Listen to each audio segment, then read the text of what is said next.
Bates blanques a l'exterior del nou edifici de la Clínica Universitària de Manresa. És l'hora del descans per a tots els alumnes de la FUB i, a diferència del que passava abans, ara es veu una diferència clara entre els estudiants de Ciències de la Salut i la resta. Una diferència que ve marcada pel nou edifici de la clínica, que s'ha estrenat aquests dies. La foscor de l'exterior de l'edifici contrasta amb la lluminositat del seu interior, on s'hi barregen alumnes, professors i pacients. La clínica universitària combina en 4 plantes l'espai docent amb l'assistencial, que ara més que mai té la ferma voluntat d'obrir-se a la ciutat.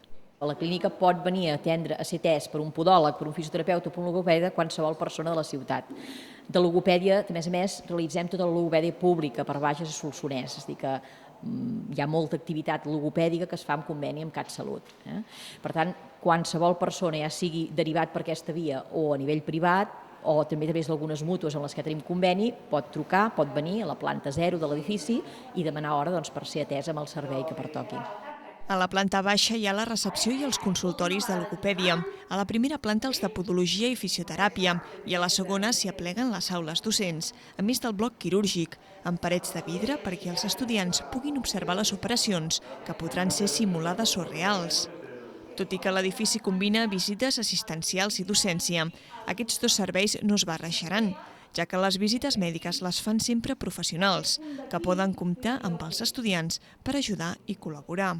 Les persones que treballen a la clínica, que atenen els pacients, són professionals de la salut, és a dir, no són estudiants, és bo que ho tinguem clar. És a dir, a la clínica hi treballen podòlegs, fisioterapeutes, logopedes, que han acabat els seus estudis, alguns d'ells ja fa anys.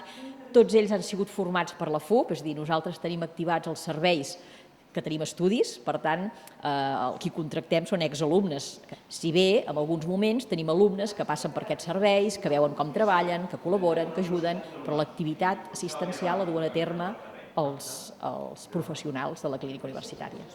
El nou edifici de la clínica universitària s'ha construït en temps pràcticament rècord, només 15 mesos, i és que hi havia una necessitat urgent de donar cabuda als cada cop més serveis que s'ofereixen des de la Fundació Universitària del Bages.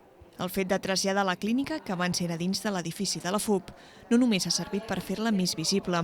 Per als professionals que hi treballen és també un salt qualitatiu. Dins de la caixa, que a vegades parlem FUB, era una activitat que havíem adaptat a espais docents, a aules, que havíem reconvertit. Per tant, ara amb el nou edifici són espais que des del primer moment s'han pensat, s'han dissenyat, s'han organitzat, pensant en l'activitat que s'hi ha de desenvolupar. Per tant, penso que podem tenir molts més espais, molt més adequats per l'activitat que s'hi desenvolupa i molt més equipats. Els estudiants de Ciències de la Salut de la FUB, però, no concentren tota la seva activitat a la clínica. L'edifici universitari continua acollint les classes teòriques, de manera que amb el nou edifici de la clínica, el campus universitari Manresa s'amplia i garanteix el futur.